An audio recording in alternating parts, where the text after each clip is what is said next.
In this example, we're going to be taking a look at a triangle problem that you'll be seeing in your homework, where they give you a right triangle, and then they tell you some information about A, B, and C. Well, A, B, and C are referring to the legs and the hypotenuse of a right triangle. And what you're supposed to always know is that C is the hypotenuse. Okay? So I just set it up that my A down here is x, so I just replace this with an x. My B is an x plus 1, and my C is x plus 4. Alright? Now, we're supposed to solve for x, and that's pretty hard to do unless you know the Pythagorean Theorem, which is a squared plus b squared equals c squared. And it is important which order you put it in. It doesn't matter really which one is a or b, as long as you know that those are the legs of the hypotenuse, or sorry, the legs of the triangle, and that the c is the hypotenuse. But here they tell us specifically what letter is what, so we just replace a squared with x squared, b squared with parentheses x plus 1 squared, and then c with x plus 4. Now take a look at what I did.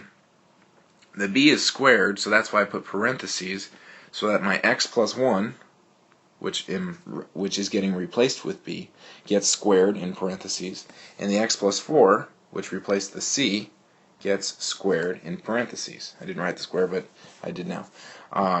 The parentheses means that you actually have to write it twice and FOIL, okay? Or use the method that I'm going to do, which is the quicker method. I'll explain right now. So we've got x squared, that stays the same. When you multiply a binomial, like I said, you can write it twice, x plus 1 times x plus 1, and FOIL. Or you can do the quick and easy method, which is you just take the first number and square it, which is x squared. Then you take the first number and times it by the 1, the second number, and double it. 1 times 1 doubled is 2, so it's going to be 2x. And then you take the last number and square it, so you say plus 1 equals, and I'll do the same thing with the second one. First number squared is x squared. X times 4 is going to be 4x, and I double that to get 8x. And then I just take 4, square it, and I get plus 16. Okay? And that saves me the hard work of actually FOILing. But now I have to do a little more work and actually simplify or combine my like terms, but if I subtracted this x squared, that would get rid of one of these. So I have x squared. If I subtract my 8x over, I'll get negative 6x. And finally, if I subtract my 16, negative 16 and my 1, I'll get negative 14. Or sorry, negative 15. Equals 0. So looking through again what I did, I just wrote it again up here. We have x squared minus 6x minus 15, which came from the x squared canceled, 2 of them canceled anyway. I have my x squared left over, and then I had my 8x, subtracting 8x from both sides.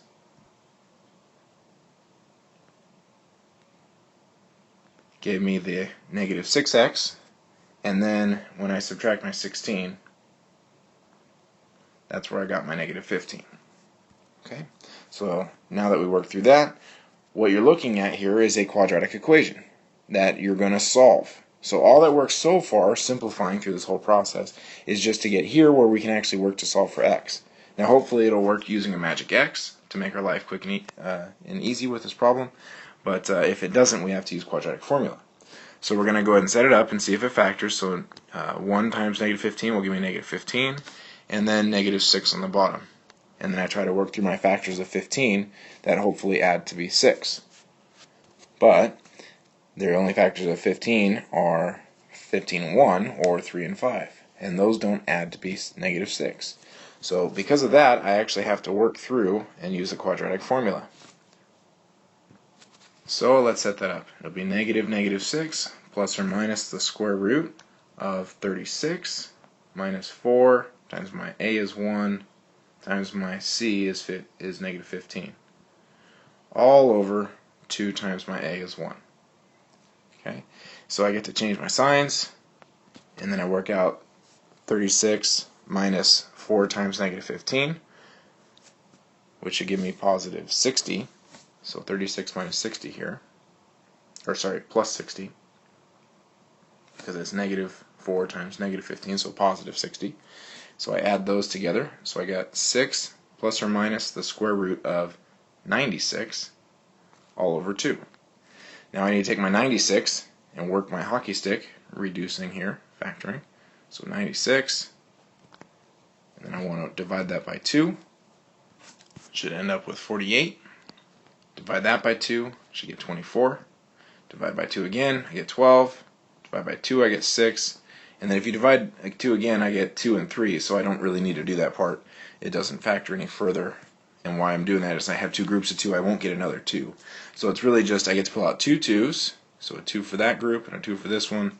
So I get 6 plus or minus 2 root, and on the inside, or sorry, not 2, 4, 2 times 2, which is 4, root 6. And again, it's 2 times 2 because you have 2 2's over here, and you multiply them to get 4. All over the 2. So now we got a little salsa verde Dorito problem, and I divide everything by a 2 and get 3 plus or minus 2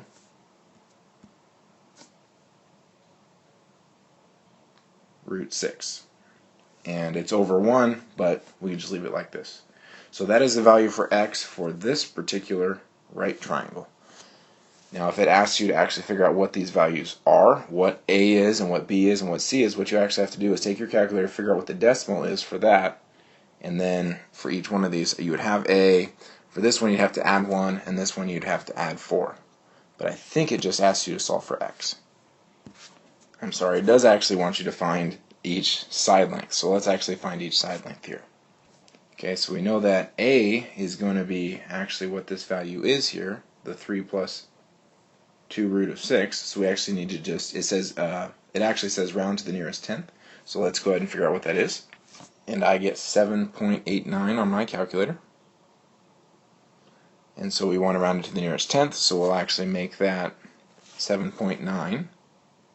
Okay, now we only have to add 1 to get our b, so it's just 8.9, and then it says x plus 4, so we just add 4 to the 7.9, and we should end up with 11.9. Okay, so long problem, you have to do lots of quadratic solving, and then use the quadratic formula, and then round our answer to the nearest tenth. Now, by the way, when you're plugging this in your calculator, I start off with square root of 6, times it by 2, and then add the 3. And that's if you have like an iPhone calculator or something like that. If you actually have a scientific calculator, you can plug that straight in and be good to go.